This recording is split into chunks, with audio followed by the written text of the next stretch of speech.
Hello everyone, आज की इस वीडियो में मैं आपको माइल्ड ऑटिज्म के बारे में पूरी जानकारी देने वाली हूँ। अगर आपने अपने बच्चे को डॉक्टर को नहीं दिखाया है तो आप ये सिम्टम्स देखकर आप पता कर सकते हैं कि आपके बच्चे को माइल्ड ऑटिज्म है या फिर नहीं है या फिर क्या है। और माइल्ड ऑटिज्म 100% ठीक हो सकता है कि नहीं हो सकता है, और क्या क्या इसमें कंडीशंस रहती हैं वो सब मैं डिटेल में शेयर करने वाली हूँ। तो आप इस वीडियो को लास्ट तक ज़रूर देखना।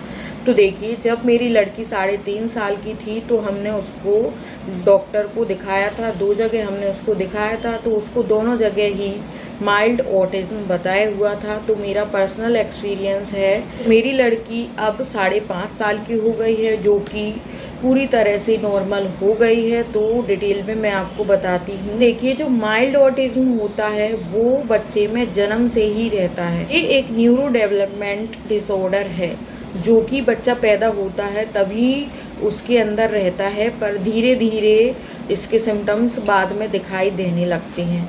ऑटिज्म को 3 लेवल में डिवाइड किया गया है: माइल्ड लेवल, मॉडरेट लेवल और सीवियर लेवल। माइल्ड लेवल में ऑटिज्म में बच्चे में बहुत कम सिम्टम्स होते हैं ऑटिज्म के, और मॉडरेट लेवल में उससे ज़्यादा सिम्टम्स होते हैं, और सीवियर लेवल में उससे भी ज़्यादा सिम्टम्स होते हैं।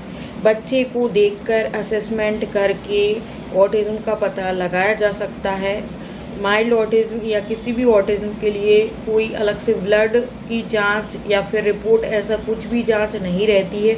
बस सिम्टम्स के बेस पे ही बताया जाता है कि बच्चे को माइल्ड ऑटिज्म है या सीवियर है या फिर मॉडरेट लेवल का ऑटिज्म है। मेरी लड़की को तो ऐसे ही सिम्टम्स देखकर और पूछकर डॉक्टर ने बताया हुआ था। और सेकंड जगह जहां हमने दिखाया था साइकोलॉजिस्ट को, तो उन्होंने उसको ऑटिज्म किट आती है उसके द्वारा उसे चेक करके बताया था कि हाँ, इसको माइल्ड ऑटिज्म है। ये ऑटिज्म का हर बच्चा अलग होता है। आप 100 बच्चों को देख लेंगे तो 100 ही बच्चों में अलग ही सिम्टम्स होंगे।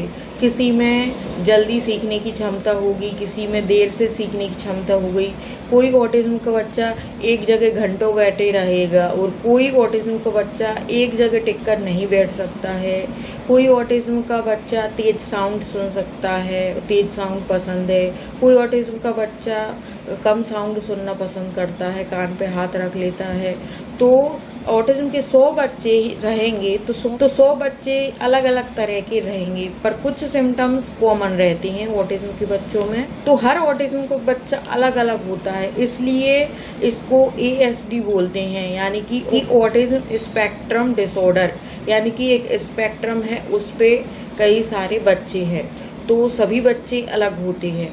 ज़्यादातर माइल्ड ऑटिज्म का पता 1.5 से 2 साल के एज में बच्चे में लग जाता है। हमें कुछ सिम्टम्स दिखने लगते हैं तो हम डॉक्टर के पास जाते हैं, तब हमें पता चलता है कि बच्चे को माइल्ड ऑटिज्म है। ज़्यादातर वर्चुअल ऑटिज्म के जो बच्चे होते हैं उनको भी माइल्ड ऑटिज्म का डायग्नोस दिया जाता है। यानी कि जिन बच्चों में वर्चुअल ऑटिज्म होता है उनको डॉक्टर माइल्ड ऑटिज्म बोल देते थे, जैसा कि मेरी बेटी के साथ हुआ था।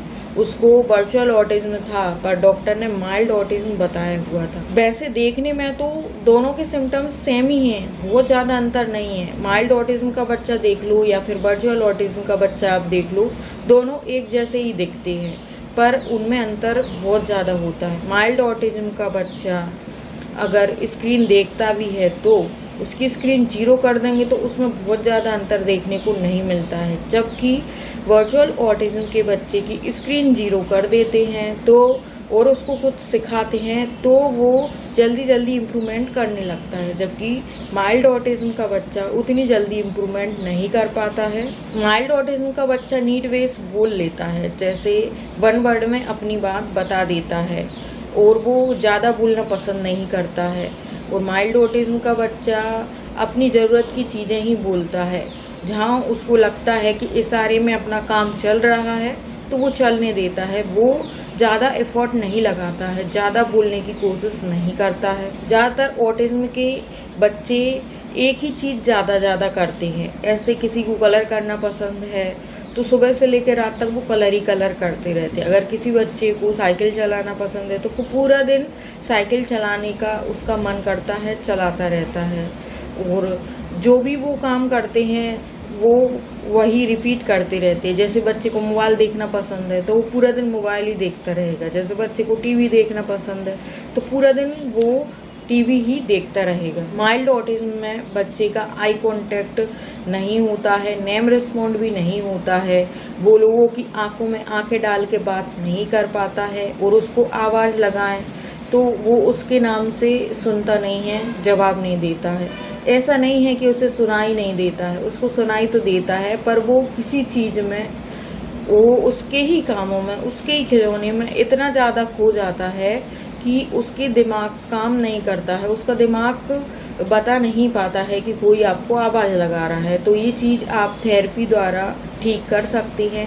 नेम रिस्पॉन्ड को भी ठीक किया जा सकता है और आई कांटेक्ट को भी आप सही कर सकते हैं, पर बच्चे पे आपको वर्क करना पड़ता है। सबसे मेन बात है कि बच्चे की कम्युनिकेशन प्रभावित होती है। तो देखिए, जब बच्चा 1.5-2 साल का होता है और बच्चे उसकी एज के बोलने लगते हैं और आपका बच्चा नहीं बोलता है, तो सबसे पहले आप डॉक्टर के पास यही शिकायत लेके जाते हैं कि बच्चा बोलता नहीं है। तो सबसे मेन रीज़न यही होता है कि बच्चा बोल नहीं रहा है, तो कहीं ना कहीं ये संकेत जाता है कि कहीं बच्चे को ऑटिज्म तो नहीं है। तो माइल्ड ऑटिज्म में भी बच्चा शुरुआत में नहीं बोलता है, जहाँ उसे 1.5-2 साल में बोलना चाहिए उतना वो नहीं बोल पाता है। यहाँ तक कि कोई माइल्ड ऑटिज्म के बच्चे 3-4 साल तक भी नहीं बोलते हैं।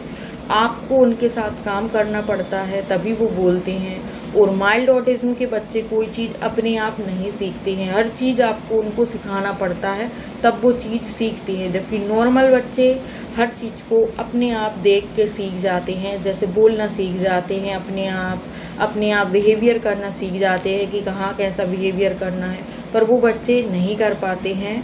जो माइल्ड ऑटिज्म के बच्चे होते हैं वो एक ही बात को बार बार दोहराते हैं, इकलालिया करते हैं और कोई चीज़ भी कर रहे हैं उसको भी दोहराते हैं। जैसे बच्चे किसी को मार रहे हैं तो मारते ही मारते रहेंगे, रुकेंगे नहीं। जैसे बच्चा कोई अपनी जो ड्रेस की डोरी है, बटन है, उसको खींच रहे हैं, उसको मुंह में चबा रहे हैं, तो वही बिहेवियर करते रहेंगे।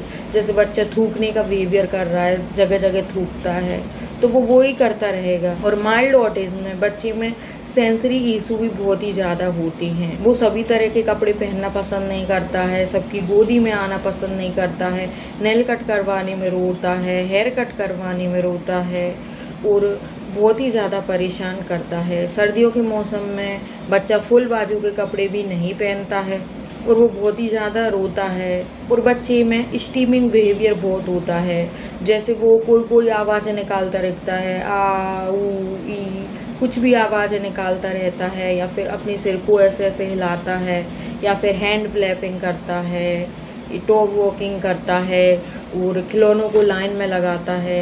इस तरह के बिहेवियर माइल्ड ऑटिज्म में ही ज़्यादातर देखे जाते हैं और मॉडरेट और सीवियर लेवल पे ये चीज़ें और ज़्यादा बढ़ जाती हैं। माइल्ड ऑटिज्म के कुछ बच्चों में इंटेलेक्चुअल डिसेबिलिटी रहती है, किसी में नहीं रहती है।